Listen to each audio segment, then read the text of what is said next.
जय Hind and hello guys, स्वागत है आपका आपके अपने यूट्यूब चैनल ज्ञानदेव होस्ट में। और इस वीडियो में मैं आपको बताने वाला हूं Uttar Pradesh public service commission यानी कि UP PSC PCS pre online form 2025 के बारे में कि कैसे आपको यहां पर ये फॉर्म फिलअप करना है। आपको इस वीडियो के अंदर ओटीआर से लेकर के प्रिंट प्रोसेस तक पूरी जानकारी बहुत ही अच्छे से दी जाएगी, इसलिए आपको वीडियो को पूरा देखना है। और अगर आपके मन में कोई सवाल कोई डाउट रह जाए ये फॉर्म का प्रोसेस देखने के बाद में, तो आप कमेंट के माध्यम से पूछ लीजिएगा। अब चलिए शुरू करते हैं। गाइज, अगर आपने अभी तक वीडियो को लाइक शेयर नहीं किया तो लाइक शेयर कर दीजिए और साथ ही साथ चैनल को सब्सक्राइब करके बेल आइकन ऑन कर लीजिए। इसके बाद में जो लिंक मैंने आपको इस वीडियो के डिस्क्रिप्शन में दिया है, ये लिंक आप ओपन करेंगे तो आपको जानने को मिलेगा कि इसमें 200 वैकेंसी निकाली गई है और आप लोग फॉर्म को 24 मार्च 2025 तक भर पाएंगे। एंड इसमें अप्लाई करने के लिए बैचलर डिग्री मांगी है किसी भी स्ट्रीम में, और यहाँ पर अलग अलग इसमें पोस्ट है और उस पर अप्लाई करने के लिए अलग अलग क्वालिफिकेशन बैचलर वाली मांगी गई है, जो आप यहाँ पर चेक कर सकते हैं पोस्ट वाइज। पूरी इन्फॉर्मेशन आपको इस टेबल के अंदर दी गई है। फिर आप नीचे की तरफ आएंगे और आपको मैं बता दूं कि अगर आपने यूपीपीएससी की वेबसाइट के ऊपर, इस वाली वेबसाइट के ऊपर ओटीआर यानी कि वन टाइम रजिस्ट्रेशन करके नहीं रखा, तो आप एक बार इस वीडियो को वॉच कर लीजिएगा, जो कि अभी आप यहाँ पर वीडियो में देख सकते हैं। इसमें मैंने आपको ओटीआर प्रोसेस के बारे में सभी जानकारी बहुत ही अच्छे से बताई है। जब आप इस वीडियो को वॉच कर लेंगे और अपना ओटीआर कर लेंगे यानी कि वन टाइम रजिस्ट्रेशन कर लेंगे, तो फिर आप यहाँ पर इंपॉर्टेंट लिंक के सेक्शन में आएंगे और अप्लाई ऑनलाइन लिंक ओपन करेंगे। देन आपके सामने कुछ ऐसा इंटरफेस आ जाएगा। अब आपको यहाँ पर अप्लाई के ऊपर क्लिक करना है। अप्लाई के ऊपर क्लिक करने के बाद इस तरह से इंस्ट्रक्शंस आएंगे और फिर यहाँ पर नीचे आपको देखने को मिलेगा ऑथेंटिकेट विद ओटीआर। तो आप यहाँ पर ओटीआर इसके ऊपर क्लिक करेंगे। इसके बाद में गाइज यहाँ पर आपके सामने प्रोसेसिंग होगी और आपको कुछ ऐसा इंटरफेस देखने को मिलेगा, जैसे कि अभी आप यहाँ पर वीडियो में देख सकते हैं। आप ऑथेंटिकेट विद ओटीआर सर्वर इसके ऊपर क्लिक करेंगे। फिर आपसे पूछे have you completed your OTR registration, क्या आपने आपका वन टाइम रजिस्ट्रेशन कर लिया है। अगर हाँ तो आप यस करेंगे, अगर नहीं तो नो करके आपको अपना जो ओटीआर है वो करना होगा। और ओटीआर कैसे होता है फिर से कहूँगा कि एक बार इस वीडियो को वॉच कर लीजिएगा। इसमें ओटीआर प्रोसेस के बारे में सभी जानकारी दी गई है। अब आप यहाँ पर जैसे ही यस करेंगे तो आपको गो के ऊपर क्लिक करना है। गो के ऊपर क्लिक करने के बाद जो आपको ओटीआर करने के बाद में ओटीआर नंबर मिला है वो यहाँ पर डालना है और प्रोसीड के ऊपर क्लिक करना है। अब गाइज आप यहाँ पर देखेंगे कि जो आपने जानकारी ओटीआर के अंदर भरी थी, जैसे कि आपका name, father name, mother name, gender, home state, district, ये सभी इन्फॉर्मेशन आपको देखने को मिलेगी। नीचे की तरफ आएंगे और क्लिक हियर टू ऑथेंटिकेट इसके ऊपर क्लिक कर देंगे। फिर यहाँ से ओके करिएगा। ओके करने के बाद में इसमें है select authentication mode, enter password. तो बेसिकली जो पासवर्ड आपने ओटीआर करते समय बनाया था वो पासवर्ड आप यहाँ पर डालिए और प्रोसीड के ऊपर क्लिक कर दीजिए। अगर आप वो पासवर्ड भूल चुके हैं तो आप फॉरगॉट पासवर्ड के ऊपर क्लिक करके उसको रीसेट भी कर सकते हैं। अब जैसे ही आप यहाँ पर पासवर्ड डालने के बाद में प्रोसीड करेंगे, आपके सामने ओटीआर की इन्फॉर्मेशन आएगी। आप ये सभी इन्फॉर्मेशन चेक करते हुए प्रोसीड इसके ऊपर क्लिक करेंगे। अब आपको यहाँ पर आपकी जो ओटीआर के अंदर आपने जानकारी भरी थी वो देखने को मिलेगी। साथ ही साथ है सिलेक्ट चॉइस ऑफ एग्जामिनेशन, आप किसके लिए अप्लाई करना चाह रहे हैं, पीसीएस एग्जामिनेशन 2025 या फिर एसीएफ आरएफओ एग्जामिनेशन 2025 या फिर पीसीएस एसीएफ आरएफओ, यानी कि दोनों। तो जिसके लिए भी आपको अप्लाई करना है वही आप यहाँ पर टिक कर दीजिए। अगर आपको किसी एक पर अप्लाई करना है तो वो सिलेक्ट कर सकते हैं और दोनों के लिए अप्लाई करना है तो वो आप यहाँ पर तीसरे वाले सेक्शन के ऊपर टिक करिएगा। फिर नीचे की तरफ आएंगे और आपको यहाँ पर इसेंशियल क्वालिफिकेशन डिटेल के अंदर देखने को मिलेगा bachelor degree from an recognized university और equivalent qualification up to the last date for received of application, यानी कि अप्लाई करने की लास्ट डेट तक आपके पास बैचलर डिग्री या फिर उसके बराबर की कोई अन्य योग्यता किसी मान्यता प्राप्त संस्थान से होनी चाहिए। तो आप यहाँ पर इस ऑप्शन में यस कर देंगे। यस करने के बाद में ये वेरिफिकेशन कोड डालेंगे और फिर proceed for entering other details इसके ऊपर क्लिक करेंगे। इसके बाद में गाइज आप यहाँ पर kindly proceed further for candidate dashboard login इसके ऊपर क्लिक करेंगे और यहाँ से ओके कर देंगे। ओके करने के बाद में गाइज आपको जो आपका डैशबोर्ड है उसके ऊपर सेंड किया जाएगा, यानी कि ट्रांसफर किया जाएगा या फिर कह लीजिए कि रिडायरेक्ट किया जाएगा। तो थोड़ा सा आपको वेट करना है। तो आपके सामने यहाँ पर आपका डैशबोर्ड आ चुका है। अब इसके ऊपर आने के बाद में मैं आपको बता दूं कि आप यहाँ पर सबमिट डिटेल्स फिल पार्ट 2 इसके ऊपर क्लिक करेंगे।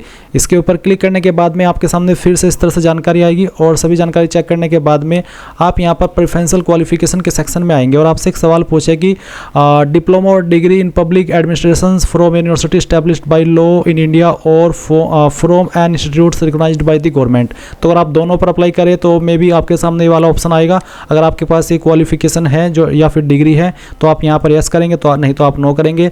फिर सहायक शोध अधिकारी के मामले में रसायन विज्ञान में PhD प्राप्त कर ली हो या किसी सरकारी या अर्ध सरकारी संगठन या संस्थान में भवन निर्माण कार्य सामग्री में 3 वर्ष शोध का अनुभव हो।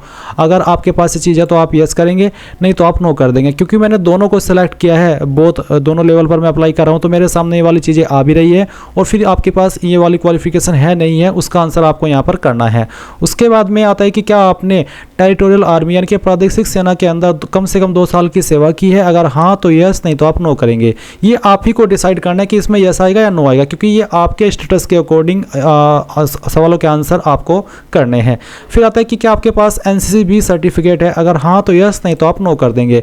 Represented the state in any game, अगर आपने अपनी स्टेट को या फिर यूपी को किसी गेम के अंदर रिप्रेजेंट किया है तो आप यस करेंगे, नहीं तो आपको नो करना है। अब आता है ग्रेजुएशन सब्जेक्ट डिग्री, तो आर यू ग्रेजुएट, इसमें यस है। फिर आता है आर यू पोस्ट ग्रेजुएट, अगर आपने PG डिग्री भी किया है तो यस करेंगे, नहीं तो आप नो कर सकते हैं अगर आपने PG डिग्री नहीं की है। अगर मैं यहाँ पर यस करता हूँ तो आप देखेंगे कि post graduation level subject list मेरे सामने है, और अगर मैं इसमें नो करता हूँ तो कुछ नहीं आता और यस करता हूँ तो मेरे सामने उसके जो सब्जेक्ट की इन्फॉर्मेशन है वो आ जाती है, जैसे कि यहाँ पर ग्रेजुएशन वाली आई हुई है। तो मैंने इसमें यस ही किया है ताकि मैं आपको अच्छे से दोनों के लिए बता पाऊँ।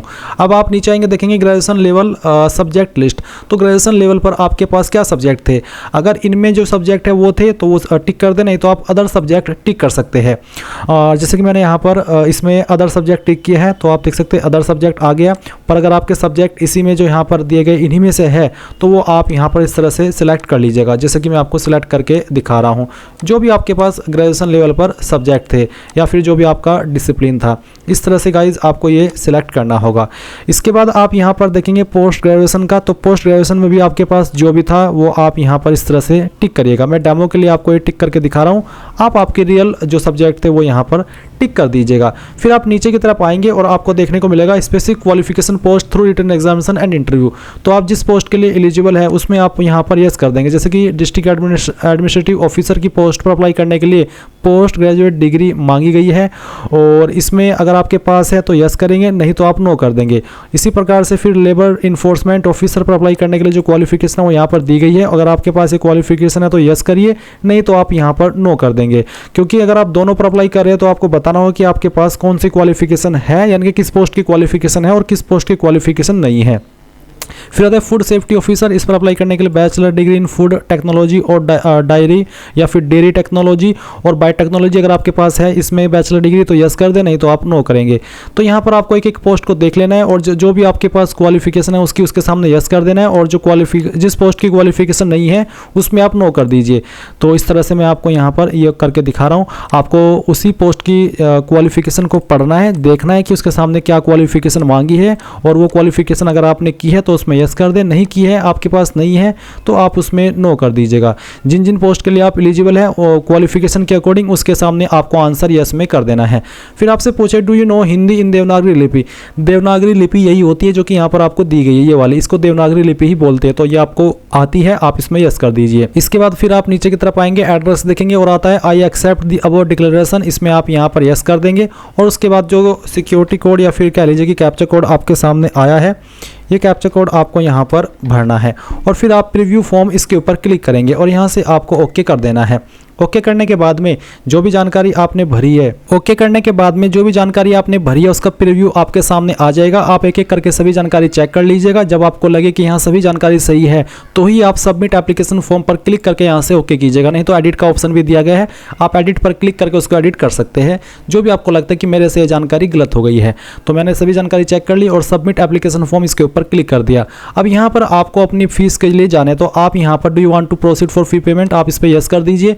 यस करने के बाद में आपकी कैटेगरी के ऊपर जो फीस एप्लीकेबल है वो आपको देखने को मिलेगी और आपको पेमेंट केस वाले पेज पर ट्रांसफर किया जाएगा। आप आपकी application fees SBI net banking, SBI debit card, UPI, other bank debit card, other bank net banking, SBI branch credit card, यानी कि इनमें से जिस माध्यम का इस्तेमाल करके जमा करना चाहे कर सकते हैं। तो अगर मैं UPI सेलेक्ट करता हूं तो आपको बताना कि आप UPI ID के माध्यम से कर रहे हैं या फिर QR कोड चाहते हैं, तो जो भी चाहते हैं वही आप टिक कर दीजिएगा और फिर कोड स्कैन करके अपनी फीस जमा कर दीजिएगा। मान लीजिए आप फीस जमा कर रहे हैं और कोई एरर आ जाता है और आपकी फीस पे नहीं हो पाती जाती बट आपका फॉर्म सबमिट हो जाता है। तो ऐसे में आप क्या करेंगे, ऐसे में आप जो लिंक मैंने इस वीडियो के डिस्क्रिप्शन में दिया हुआ है अप्लाइंग ऑनलाइन लिंक वाला हमारी वेबसाइट का, वो आप ओपन करके इंपॉर्टेंट लिंक के सेक्शन में आकर के पे एग्जामिनेशन फी इसके ऊपर क्लिक करेंगे। इसके ऊपर क्लिक करने के बाद में आपके सामने यूपीपीएससी की यही वाली वेबसाइट आएगी जहां से आपने फॉर्म भरा था, और आप यहां पर जो आपको रजिस्ट्रेशन नंबर मिला है अभी अप्लाई करने के बाद में वो रजिस्ट्रेशन नंबर डालिएगा, डेट ऑफ बर्थ यहां पर सिलेक्ट करिएगा, वही डेट ऑफ बर्थ जो कि आपने इसमें भरी है OTR के टाइम, और फिर वेरिफिकेशन कोड डालने के बाद प्रोसीड फॉर पेमेंट कर दीजिएगा। आपको डायरेक्टली पेमेंट के पेज पर सेंड कर दिया जाएगा। और अगर आप फीस पे कर देते हैं और वो अपडेट नहीं होती तो फिर आप यहां पर देखेंगे डबल वेरिफिकेशन ऑफ पेमेंट, आप इसके ऊपर क्लिक करेंगे और अपनी फीस को यहां पर update your transaction ID bye double verification mode, इसके ऊपर क्लिक करके अपनी फीस को अपडेट करा देंगे। इसके लिए आप यहां पर सिलेक्ट एप्लीकेशन फी टाइप, तो इसमें आपको डायरेक्ट रिक्रूटमेंट सेलेक्ट कर लेना है। उसके बाद में आप कैंडिडेट का रजिस्ट्रेशन नंबर डालेंगे, डेट ऑफ बर्थ सेलेक्ट कर लेंगे, registered mobile number, verification code और प्रोसीड। इसके बाद आपकी फीस जैसे ही यहाँ पर डबल वेरिफिकेशन होगा अपडेट हो जाएगी। और इसी तरह से अगर आपका फॉर्म बीच में अधूरा रह जाता है, कोई इशू आ जाता है, तो आप सबमिट फाइनल फॉर्म इसके ऊपर क्लिक करेंगे और इसके बाद में गाइज आपको रजिस्ट्रेशन नंबर डालना है, प्रोसीड के ऊपर क्लिक करना है और आपका जो अधूरा फॉर्म है वो आप कंप्लीट कर लेंगे। और अगर आपके फॉर्म के अंदर कोई गलती हो जाती है और आप उसको करेक्ट करना चाहते हैं तो आप करेक्शन एडिट फॉर्म के ऊपर क्लिक करेंगे।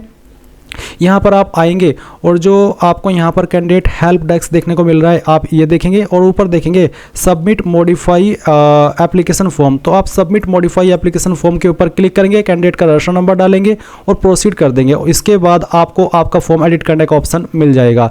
तो इस तरह से गाइज आप लोग इस फॉर्म को कंप्लीट वे में भरेंगे। आई होप पूरी जानकारी आपको समझ आई होगी। अगर कोई सवाल डाउट रह गया हो तो कमेंट के माध्यम से पूछ लीजिएगा। Thanks for watching. जय हिंद।